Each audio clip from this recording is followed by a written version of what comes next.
Bienvenue dans The Big Shift, le podcast pour comprendre la transition écologique dans sa complexité. N'oubliez pas de vous abonner et de laisser un commentaire et 5 étoiles sur iTunes ou Apple Podcast, ça m'aide vraiment beaucoup. Bonne écoute.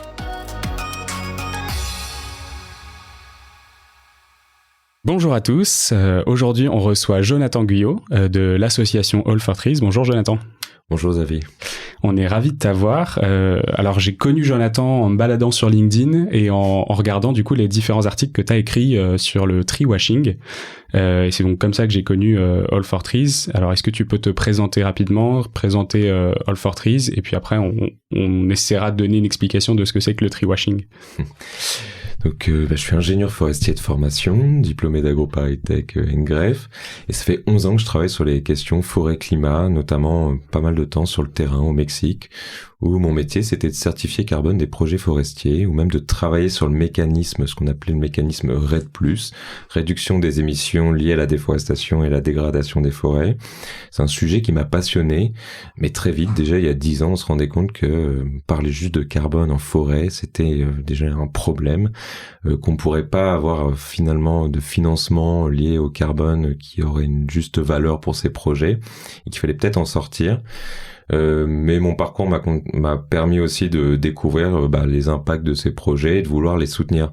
Donc une de mes ambitions, c'était de dire demain il faudrait que des entreprises aussi financent ces projets pour aider les porteurs de projets de terrain. Et il y a 5 ans, j'ai cofondé All for Trees, dont la mission c'est de fédérer les porteurs de projets, ceux qui agissent directement sur le terrain, de leur permettre de travailler ensemble avec une vision qui est un peu inspirée finalement des forêts. C'est que les arbres en forêt sont en compétition pour la lumière, mais doivent être aussi en coopération pour leur survie. Donc on est basé sur un modèle de coopétition, c'est de faire travailler des acteurs ensemble, qui ont un peu les mêmes intérêts, pour justement partager de l'expérience, renforcer les capacités, améliorer les impacts des projets et porter des voix collectives sur des sujets qui les touchent collectivement. Donc voilà pourquoi on a créé All for Trees, une mission d'une communauté d'acteurs engagés sur les questions de préservation et restauration des forêts. Alors concrètement du coup, ces acteurs, qui est-ce que c'est d'un côté et de l'autre de la balance, qui est-ce que vous aidez et quel lien vous faites? Alors on aide principalement des porteurs de projets de terrain, principalement des ONG qui sont engagés déjà depuis plus d'une dizaine voire quinzaine d'années sur ces enjeux, principalement à l'international. Donc ils sont membres. Pour cela, ils se sont même fixés des critères d'adhésion. Donc on est presque un système participatif de garantie. C'est-à-dire qu'aujourd'hui, pour être membre de All for Trees, il faut un peu montrer patte blanche, il faut montrer qu'on a envie de travailler collectivement, qu'on a de l'expertise, qu'on a une transparence financière, plein de critères comme ça qu'on regarde et que les pairs vont valider entre eux. Et un de nos enjeux, c'est de faire dialoguer des parties prenantes, notamment avec des entreprises, des mécènes, et donc de créer cet espace de dialogue, mais aussi de co-construction, parce qu'on s'est rendu compte quand même que depuis quelques années, les attentes des entreprises et les besoins sur le terrain des porteurs de projets, il y a quand même un fossé qui se creuse, à la fois sur les compréhensions, sur les enjeux, et sur les attentes des mécènes, des entreprises sur les questions forêt. D'accord, ok. Donc concrètement, d'un côté, on a des porteurs de projets qui sont plutôt des associations qui font de la réforestation ou bien du plaidoyer pour éviter la déforestation. Et de l'autre, on a des entreprises qui cherchent à s'engager et à potentiellement essayer d'atteindre une neutralité carbone. Bon, c'est un des éléments qu'on reverra plus tard parce que c'est ce qui peut être imputé, enfin qui peut être critiqué dans la compensation carbone. Tout d'abord, je voulais que tu me dises qu'est-ce que c'est du coup le tree washing et ce qui t'a poussé du coup à créer All for Trees. Alors le tree washing, c'est l'art de faire du greenwashing en plantant des arbres. Quand on a co-construit All for Trees, on a mis autour de la table une quinzaine d'acteurs, même français. Et une de leurs premières inquiétudes, c'était de dire, voilà, l'arbre est devenu un peu une caution verte à prix cassé, un outil de marchandisation. Il y a beaucoup de greenwashing autour de ça. Il y a un risque. Donc c'était il y a plus de 3 ans. C'était les signaux faibles qu'on voyait après l'accord de Paris en 2015. On se rendait compte qu'il y allait avoir un engouement, que ça allait augmenter et que potentiellement, si les acteurs se mettaient pas un peu en ordre de marche pour limiter le greenwashing, il allait en avoir de plus en plus. Et potentiellement, en face du greenwashing, des fois, il y a du tree bashing. En gros, l'idée qu'à un moment, la caution de l'arbre ne parle plus ou on n'ait plus confiance dedans. Donc c'était un peu l'ambition de ces acteurs de dire attention, il va falloir qu'on montre qu'on fait pas du greenwashing ou qu'on a des projets de qualité. Donc l'idée de se réunir autour de ça et aussi l'idée d'évaluer l'impact que pourrait avoir ce greenwashing, aussi bien du côté des entreprises, mais aussi pour tout ce secteur, tous ces acteurs, pour la perte de confiance. Donc on a aussi fait pas mal, on anime des groupes de travail, et donc il y avait un groupe de travail sur le greenwashing, et c'est vrai que l'impact, il peut être une perte de confiance, donc potentiellement de donateurs, de fonds sur ces projets qui ont déjà du mal à émerger. C'est une des principales raisons, mais il y en a plein d'autres. Et donc, quelles mesures mettre en place, quelles pratiques mettre en place pour éviter cela. Et un des sujets qui est sorti, c'était la notion de compensation carbone. Peut-on vraiment compenser nos émissions en plantant des arbres ? D'accord. Est-ce que du coup, tu peux m'expliquer peut-être un projet que vous avez en cours qui concrétise ça ou de façon un peu plus concrète ? Alors, finalement, All For Trees fonctionne à la fois un peu comme un think tank, c'est-à-dire qu'on a des porteurs de projets terrain, on a des cabinets de conseil notamment climat, on a des entreprises, alors souvent des fondations, c'est-à-dire qu'ils ont déjà un engagement depuis plusieurs années sur les questions de préservation et restauration des forêts, et on anime des groupes de travail. Alors, on en a animé un de 2019 à 2020 sur la compensation carbone, donc je pense que ça va être le sujet du podcast, et là, depuis 2021, on en a lancé un en partenariat avec la Maison du Monde Foundation. L'idée, c'est de sortir un peu de cette vision carbone et de dire quels impacts finalement on cherche à évaluer quand on parle de projets à l'international, projets de préservation et restauration des forêts. Quels sont les impacts qui vont bien au-delà du carbone et comment on peut les mesurer. Donc en ce moment, il y a 12 organisations qui sont dans ce groupe de travail et qui ensemble définissent un référentiel. Donc c'est un boulot qui est important, qui permet de mettre collectivement l'expertise de chacune des structures sur ces enjeux et de définir l'année prochaine un référentiel collectif, donc qui fera valeur en fait au sein de ces organisations et au sein des mécènes qui veulent un peu suivre finalement ce qu'ils financent. L'objectif c'est quoi ? C'est de créer un label derrière ou d'avoir une activité de plaidoyer ou... Alors il y a une notion de plaidoyer effectivement, c'est de sortir un peu de cette vision, alors soit de carbone, purement carbone, de montrer aussi que les crédits carbone c'est pas forcément un outil de financement adapté. Aussi cette course à l'arbre. En fait aujourd'hui on voit tout le monde veut planter des arbres, on parle en millions, en milliards d'arbres, et en fait cette course à l'arbre aussi elle est pas forcément c'est pas forcément ce qu'on a besoin de mettre sur place. Sur le terrain, on va d'abord laisser lutter contre la déforestation, notamment préserver les forêts existantes. Donc ça coûte, et c'est pas forcément des arbres qu'on va planter absolument. Donc il y a une notion de plaidoyer, et justement on a des mécènes aujourd'hui qui n'ont jamais utilisé de crédit carbone pour financer ces projets, ne comptent pas les arbres qui sont plantés, disent nous on soutient des projets holistiques qui essayent de traiter les causes, qui essayent d'avoir une démarche globale pour traiter les causes et préserver les forêts.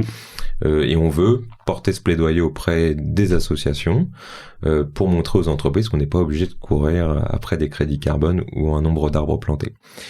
Et puis il y a un autre enjeu aussi derrière. Alors plus, est-ce que All For Trees veut créer un label ? Alors la question du label, il y a une définition très particulière en France, c'est il faut être certifié par une tierce partie. Donc on a pour l'instant toujours un débat sur qu'est-ce qu'il faut garantir en fait. Est-ce qu'il faut garantir des impacts du projet ou la qualité d'un projet ? Alors All For Trees finalement est déjà un système participatif de garantie, c'est un petit peu différent du label, c'est que c'est pas un tiers parti qui vient vérifier le porteur de projet, c'est des porteurs de projet entre eux et des experts indépendants qui regardent si les critères, le cahier des charges finalement est respecté, et on regarde pas d'une façon noir ou blanc. C'est qu'on se dit, est-ce que d'ici 2 ou 3 ans, il peut y avoir des améliorations sur ce cahier des charges? Est-ce que le porteur de projet va dans cette direction? Et on trouve ça plus intéressant, et c'est un peu inspiré, c'est inspiré finalement aussi de la bio. Tout ce qui était label bio avant, c'était porté notamment par Nature et Progrès, qui a créé un système participatif de garantie. Et on trouve que c'est plus intéressant pour créer de la confiance, de l'amélioration continue, d'avoir envie de partager, de co-construire ensemble. Donc oui, on espère demain finalement que toute la démarche qu'on a, et notamment demain sur les impacts des projets, puisse servir de garantie que derrière, il y a des projets, des structures et des projets de qualité. Comment on fait du coup pour évaluer un projet de qualité? Ça va être la suite de notre entretien. Qu'est-ce que c'est du coup la compensation carbone?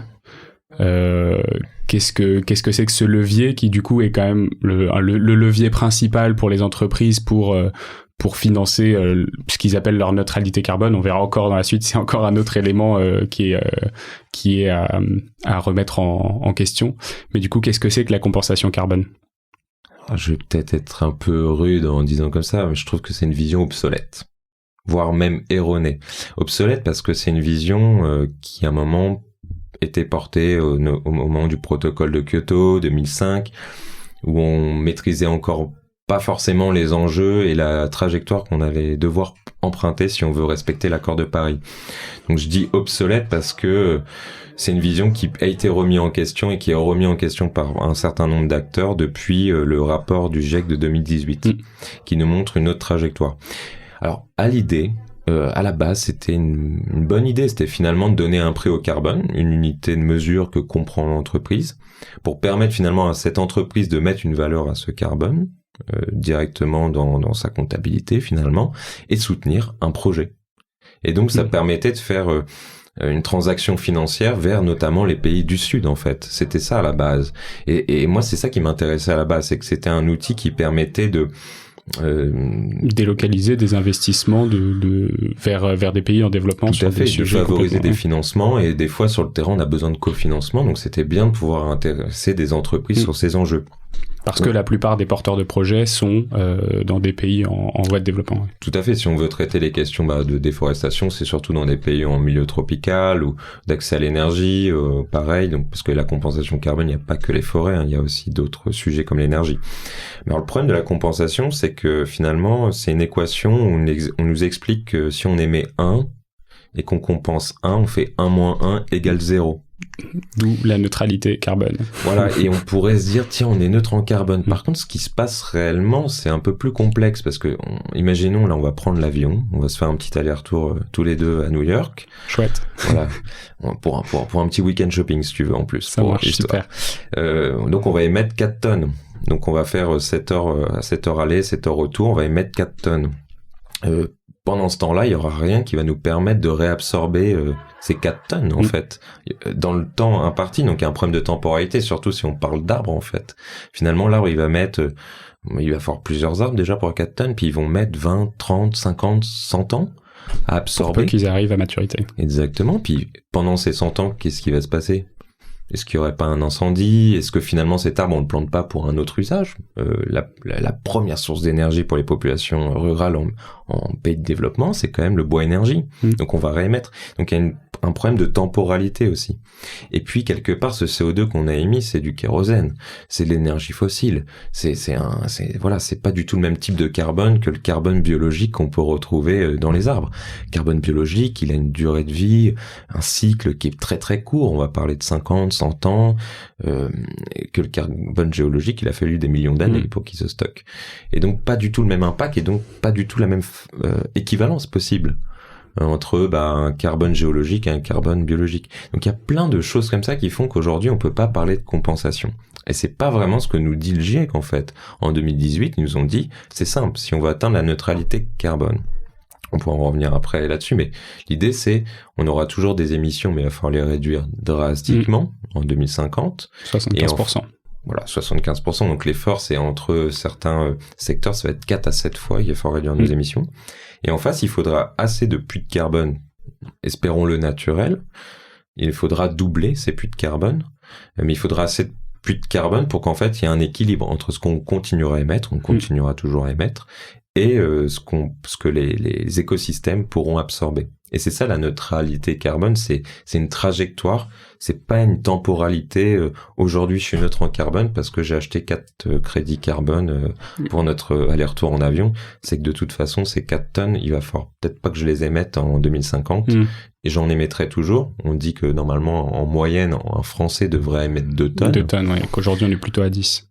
Et donc en face, il faudra que chaque Français ait assez d'écosystèmes qui absorberont de manière naturelle 2 tonnes. Et la deuxième chose, c'est qu'il faut sortir aussi du mode de neutralité carbone individuelle qui n'existe pas au niveau d'un individu, d'une entreprise, d'une personne morale, d'un État, mais que la neutralité carbone n'existe qu'au niveau mondial. Planétaire.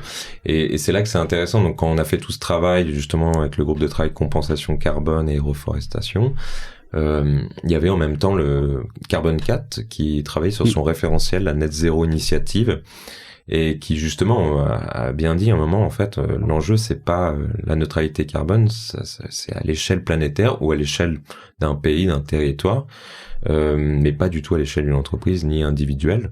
Et donc maintenant la question c'est comment on y contribue. Bon, sur la partie réduction, c'est assez simple. On peut mettre des outils quand on est une entreprise. Il y a plein de démarches qui existent. Par contre, quelle contribution, et c'est pour ça qu'on préfère ce terme, pas compensation, c'est quelle contribution il va falloir avoir à l'effort global, planétaire, pour arrêter de déforester, donc arrêter de faire en sorte de détruire nos puits de carbone, et en restaurer et faire en sorte que derrière les forêts ou l'agriculture, ce qu'on appelle les land use en anglais, dans le jargon climatique, pourront absorber le reste d'émissions qu'on aura toujours de toute façon. C'est ça cette trajectoire, c'est notre vision. T'as anticipé, mais du coup ma prochaine question, qu'est-ce que c'est que le net zéro du coup, qui s'oppose un peu à la neutralité carbone, qui est un terme un peu plus l'appréciateur du zéro émission de carbone dans le monde. Qu'est-ce que c'est, d'où il vient et quels sont les critères en fait qui ont été créés avec le net zéro initiative? Alors aujourd'hui, on va dire l'acteur français qui vraiment travaille beaucoup là-dessus, c'est Carbone 4. Et eux, leur enjeu, c'était de dire, il faut qu'on s'adosse, finalement, on adosse des outils, un référentiel sur de la science. Et ce qui est intéressant, c'est que la Net Zero Initiative, c'est vraiment une trajectoire et une comptabilité non fongible. Ça veut dire qu'une entreprise a ses propres émissions. Son enjeu sur ses propres émissions, c'est de réduire, donc on disait moins 75%, voilà, un effort de réduction qui doit être drastique quand même, jusqu'en 2050, et elle ne peut pas rendre fongible sa contribution qu'elle pourrait avoir ailleurs. Le ailleurs, il va falloir aider d'autres que soi à réduire ses émissions. Par exemple, lutter contre la déforestation, c'est une façon de réduire ses émissions, mais aussi lutter contre la précarité énergétique et absorber. Un autre pilier, donc le 3e pilier, absorber, ça peut être par exemple restaurer les écosystèmes, améliorer les pratiques agricoles. Et ces 3 piliers, le pilier A, donc réduction, B et C, qui sont de la contribution, soit sur de la réduction, soit sur de l'absorption, ne sont pas fongibles. On peut pas faire A moins B moins C égale 0. L'enjeu, c'est que chacune de ces trajectoires soit déjà ambitieuse, monitorée, ça veut dire suivie, pilotée comme une trajectoire à part, et doivent suivre un peu cette courbe finalement que nous montre le GIEC de réduction d'émissions, mais aussi de contribution. Aujourd'hui, un des sujets, c'est à quel niveau on peut définir une contribution à l'échelle de l'entreprise, puisque comme tu le disais, c'est à l'échelle planétaire. Maintenant, quand on est une entreprise ou un citoyen, quelle est notre part d'effort? Et j'aime bien le mot contribution qui s'oppose pas mal à compensation. Compensation, c'est un peu essayer de c'est essayer on sent qu'il y a quelque chose un dédommagement, oui. Voilà. Il y a un dommage qui est fait, c'est quelque chose qui est assez négatif et on essaye finalement de compenser. Il y avait Jacques Brel qui dans une interview disait on compense ce qu'on ne sait pas faire, ce qu'on n'a pas réussi à faire. Donc c'est un peu un terme quand même assez le phénomène de compensation, c'est quand même un terme assez négatif. Que la contribution, c'est du latin contributio, c'est donner en partage. C'est comment collectivement finalement je prends part à cet effort collectif, que je sois un individu, une entreprise ou un État, à cet effort collectif qu'on va tous avoir d'atteindre cette neutralité carbone. Donc la notion de contribution aujourd'hui, ce qui est quand même difficile, c'est de la définir à l'échelle d'une entreprise.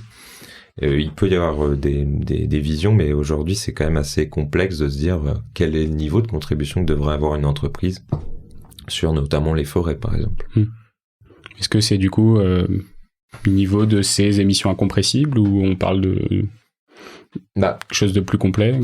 Finalement, si l'idée c'était de dire une entreprise aujourd'hui émet 1000 tonnes, l'enjeu c'est qu'elle en émette plus que 200 en 2050. Donc ça, c'est sa trajectoire de réduction. Donc ça veut dire qu'en 2050, il faudra 200 tonnes, un écosystème ou quelque chose qui permettra d'absorber ces 200 tonnes, finalement.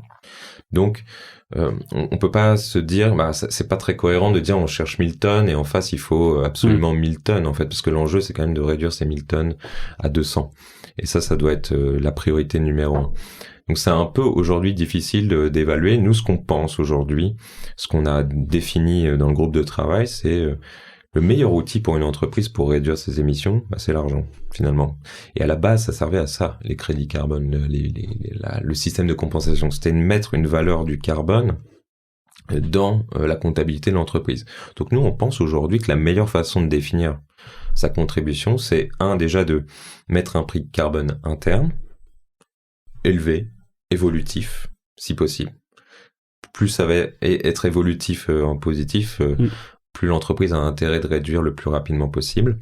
De là, on crée un budget carbone sur lequel l'entreprise peut réinvestir. Et ça qui est intéressant, c'est que l'objectif quand même, c'est de réinvestir prioritairement sur sa réduction. Et le reste de ce budget-là, l'investir, aider d'autres à réduire leurs émissions ou à absorber. Donc là, à partir de une partie de ce montant-là, contribuer à des projets.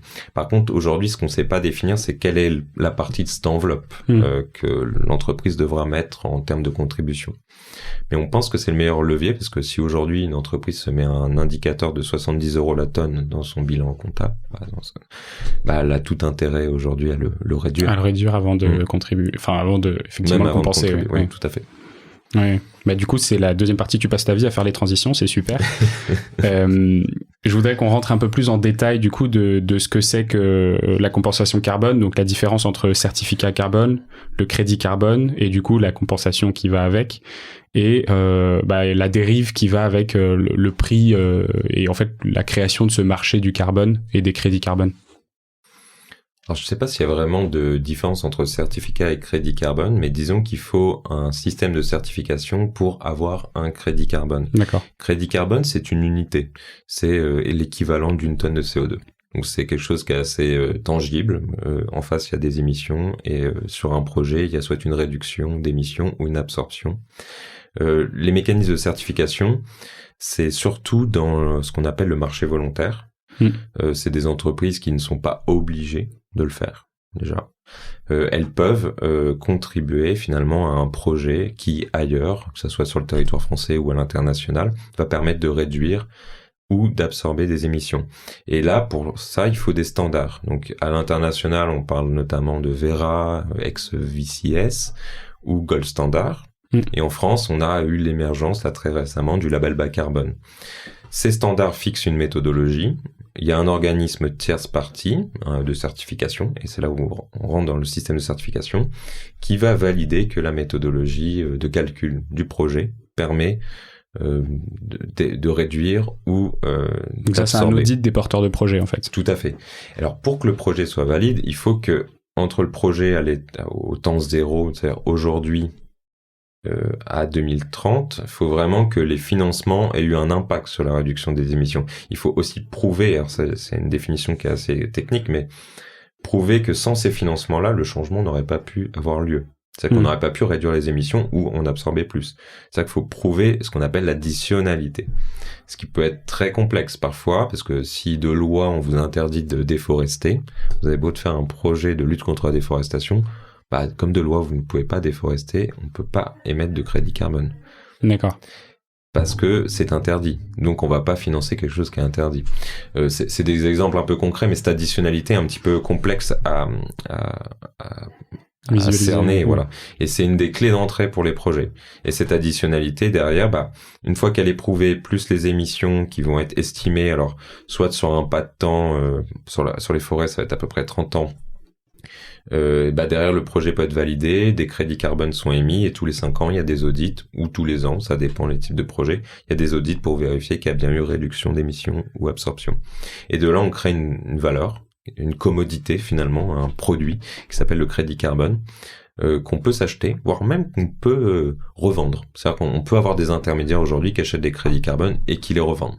Ce qui n'est pas le cas notamment avec le label bas carbone, mais les crédits internationaux c'est possible. Et après, la question du prix.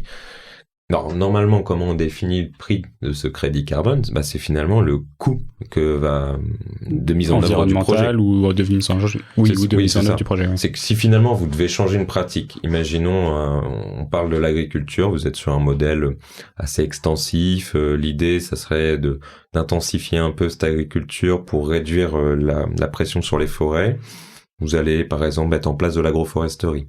Donc là, vous avez deux leviers. D'un côté, vous pouvez absorber grâce aux arbres, et d'un autre, vous pouvez réduire la pression sur les forêts, donc réduire les émissions.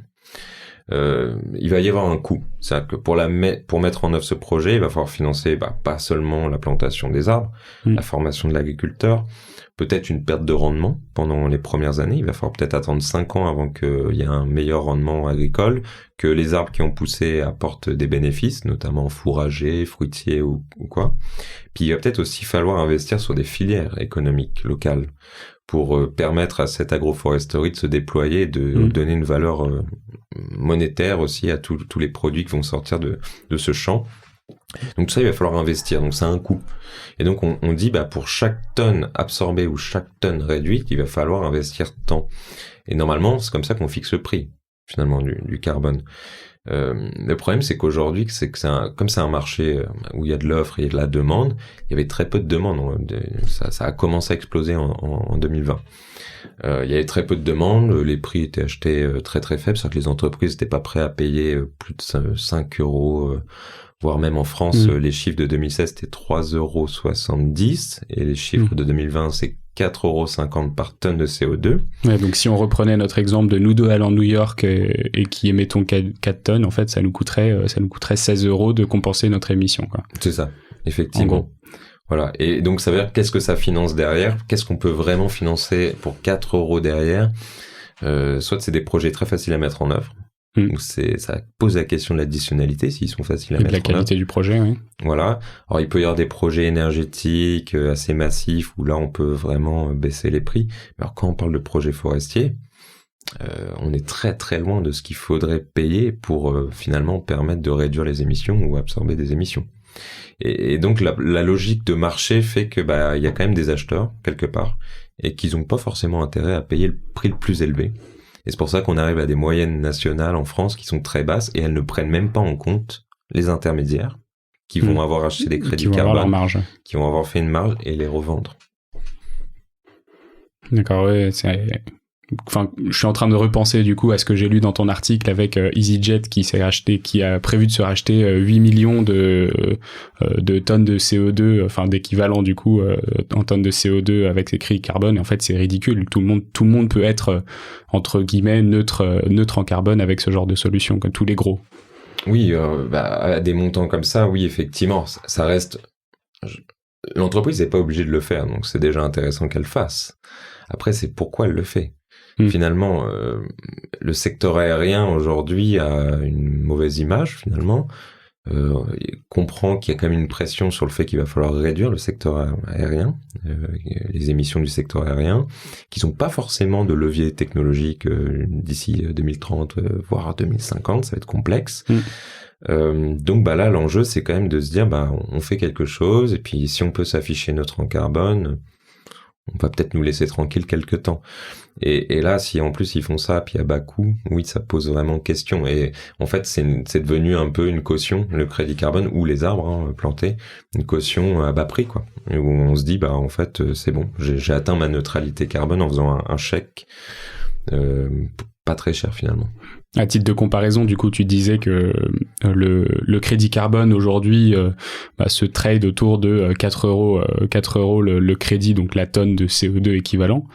La stratégie nationale bas carbone, donc la SNBC, elle parle d'un prix à la tonne juste qui serait de 250 ou 275 € tonne à horizon 2030 et plus de 700 je crois à 2050. Oui. Alors c'est une notion d'économiste, ça s'appelle la valeur tutélaire du carbone. C'est une donnée qui est utilisée depuis plusieurs années, déjà avant la COP21 on en parlait, elle était aux alentours de 40-80. En fait c'est quel est le prix qu'on doit mettre au carbone pour vraiment inciter à de la réduction et donc aux investissements massifs vers une société bas carbone. Et effectivement, sur la stratégie nationale bas carbone de la France, il y a le rapport Alain Quinet sur la valeur tutélaire du carbone qui qui est sorti, alors j'ai plus trop les chiffres, 2019 je crois, qui fixe à 250 en 2030 et 775 en 2050. C'est-à-dire que les derniers efforts en 2050 vont nous coûter encore plus cher au niveau de la société. Et c'est pour ça que tout à l'heure je parlais de mettre un prix carbone fort, interne, évolutif, parce que de toute façon, si la France veut respecter ses engagements climatiques, il va falloir à un moment un incitatif financier. Et l'effort financier, il est représenté par ce prix. C'est que chaque tonne qu'il va falloir réduire va nous coûter 250 € finalement. Et après, elle nous coûtera encore plus cher, parce que ce sera encore plus difficile de réduire. C'est un peu ça, cette notion. Et sur les projets forestiers, il y a des études qui sont sorties récemment, notamment sur les forêts de préservation des forêts tropicales. Il y a une étude qui est sortie scientifique qui montrait qu'à l'état actuel du marché, donc à $5 la tonne à l'international, on finançait très très peu d'initiatives, et que si on voulait commencer à couvrir 80% des projets investissables, donc investissable, c'est la notion d'additionnalité. Il faudrait que la tonne soit au moins à $44. Donc 4 fois plus que ce qu'on vend aujourd'hui en moyenne.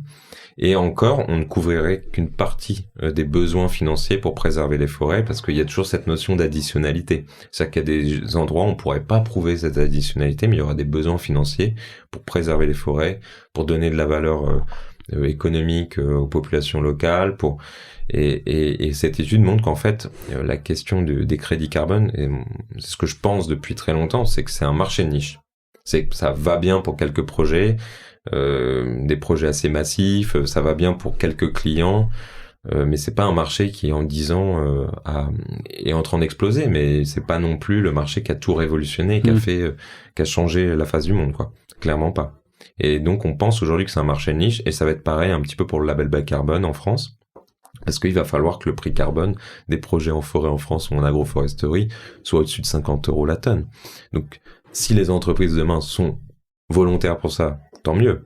Mais si elles le sont obligées, peut-être que là, à ce moment-là, on pourra vraiment financer la transition nécessaire sur nos forêts ou notre agriculture.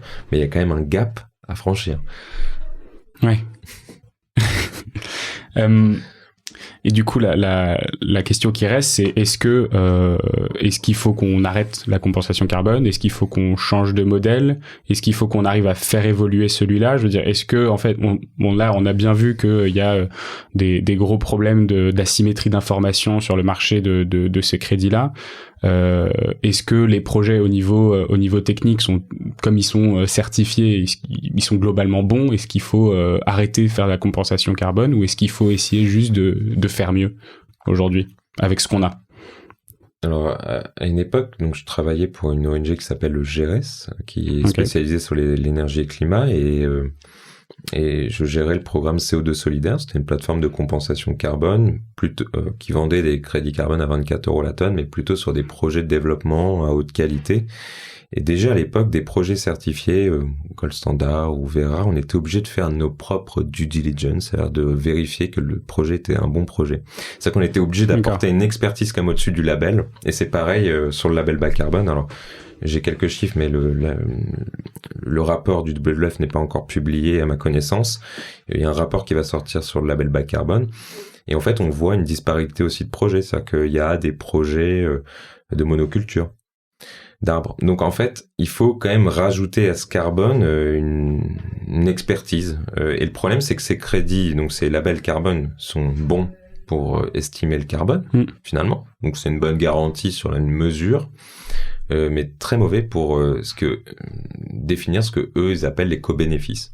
Et ce qui est assez intéressant, c'est que pour les porteurs de projets qui n'utilisent pas des mécanismes de certification carbone, il n'y a pas de notion de co-bénéfice. En fait, il y a des bénéfices qui sont attendus sur le terrain, que ce soit en France ou à l'international, notamment sur la biodiversité, les revenus économiques pour les populations, socio-économiques, donc tout ça, ou le transfert de capacité. Il y a plein d'autres impacts qui sont recherchés.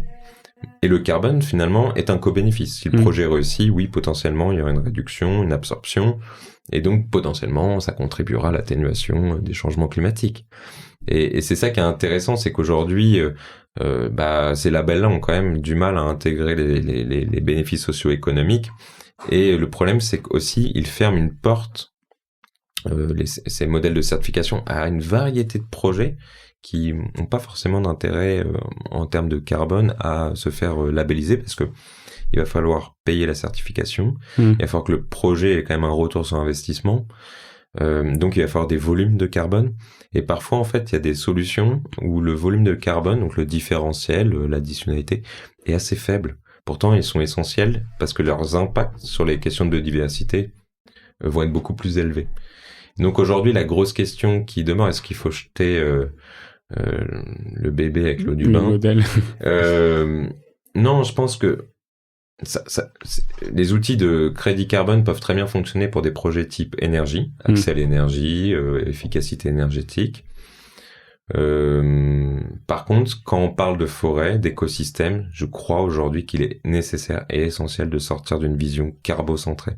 La forêt, ce n'est pas du carbone, c'est bien plus que ça. Ce qu'on appelle les services écosystémiques, il y a le carbone, mais il y a bien plus que ça. Et si on regarde que le carbone, on peut faire des très mauvais choix. Si vous voulez maximiser le carbone, faites des plantations de Douglas en France, monoculture. Et donc, il faut sortir de ces visions carbocentrées. Et c'est là que c'est compliqué. C'est que d'un côté, il y a des entreprises qui comprennent très bien le CO2. Ils savent le mesurer, ils savent avoir des trajectoires de réduction. Donc, ils savent le piloter. C'est quelque chose qu'ils comprennent. Mais en face, il y a un écosystème. Ils se disent, c'est du carbone aussi, la forêt. Et là, il faut arriver à construire ce dialogue et dire que non, en fait, c'est pas que du carbone. Et pour choisir un bon projet, il faut aller un petit peu au-delà. C'est tout l'enjeu de notre travail aujourd'hui, c'est de dire, ok, si on veut sortir de cette vision un peu carbocentrée, il faut quand même proposer un référentiel, un cahier des charges finalement aussi, pour que demain les entreprises puissent choisir des projets de qualité. Et comment garantir cette qualité? Pas forcément l'impact qu'elle va délivrer dans 20, 30 ans, c'est est-ce que le projet est bien monté pour potentiellement que d'ici 20 ou 30 ans, ça délivre des bénéfices. Et de pouvoir suivre un peu ses impacts. Donc oui, je pense qu'aujourd'hui, il faut s'inspirer de ce modèle pour en construire d'autres, c'est-à-dire des alternatives. Je pense qu'aujourd'hui, il faut que les entreprises aient conscience que c'est pas parce qu'on achète des crédits carbone qu'on a la garantie que ce sont des super beaux projets. Ça peut peut-être les rassurer, ce que je peux comprendre, mais derrière, il y a aussi des très mauvais projets, et de faire confiance à des alternatives, et aussi aux acteurs en fait avec qui ils vont travailler, et de s'ancrer un peu plus dans ces sujets qui sont extrêmement complexes. Nous, c'est ce qu'on essaye de faire en disant voilà, on a un collectif d'acteurs, on se met des règles, on met des référentiels en marche, chacun essaye de s'améliorer sur ses pratiques. Donc la confiance naît de pairs qui sont sérieux, voire même de mécènes qui financent déjà ces structures. Faites confiance déjà à ces structures qui travaillent sur ces enjeux depuis longtemps et qui ont aucun intérêt malheureusement aujourd'hui à certifier carbone. Ça serait trop coûteux et au prix du marché, il n'y aurait pas de retour sur investissement. Alors pourquoi en fait? Pourquoi mesurer du carbone en forêt si demain on peut pas vendre cette unité? Ouais, je comprends.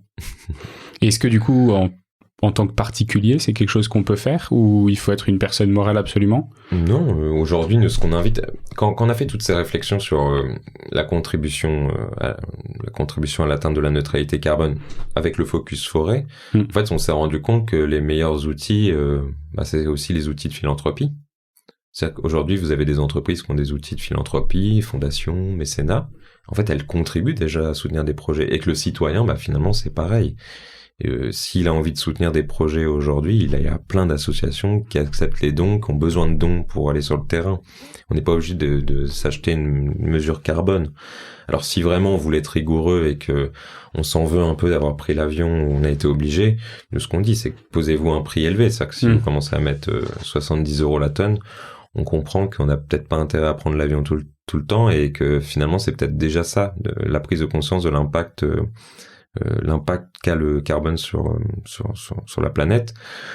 Donc oui, on peut soutenir des associations et nous c'est un peu à quoi on sert, c'est qu'aujourd'hui vu qu'on a un référentiel, on garantit mine de rien que finalement ces structures sont sérieuses, donc on peut les soutenir leurs initiatives et il y a besoin aujourd'hui de financement pour aller plus vite, pour passer à l'échelle aussi ces projets qui sont essentiels pour les populations ou même ici en France quoi.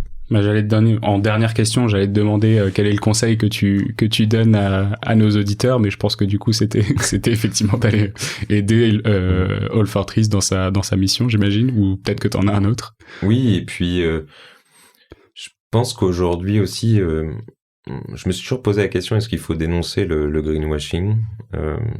C'est pas forcément bien vu.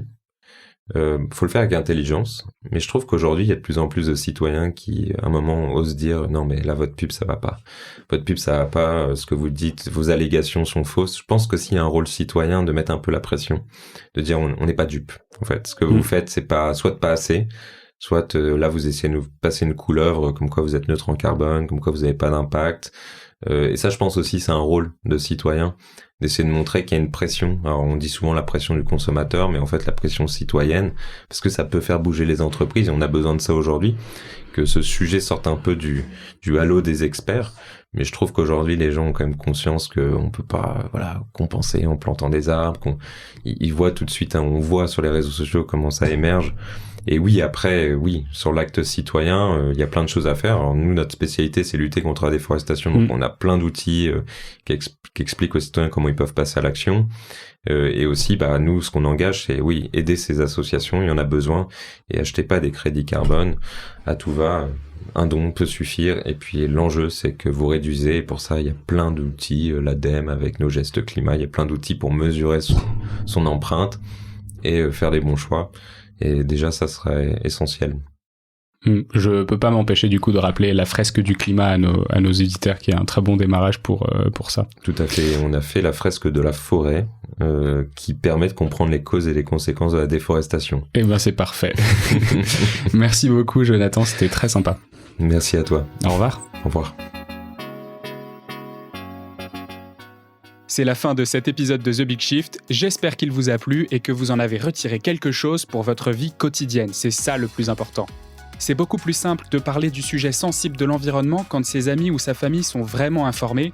Alors partagez le plus possible The Big Shift, ça aidera tout le monde. Et si vous avez des questions, des sujets que vous souhaitez qu'on aborde, des invités que vous voulez entendre, ou tout simplement que vous voulez qu'on discute de cet épisode, envoyez-moi un message sur LinkedIn. The Big Shift est produit par Echoes Studio. Si vous avez un projet audio, contactez-nous sur www.echoes.studio. Merci d'avoir écouté jusqu'au bout. Je vous retrouve très bientôt pour un nouvel épisode.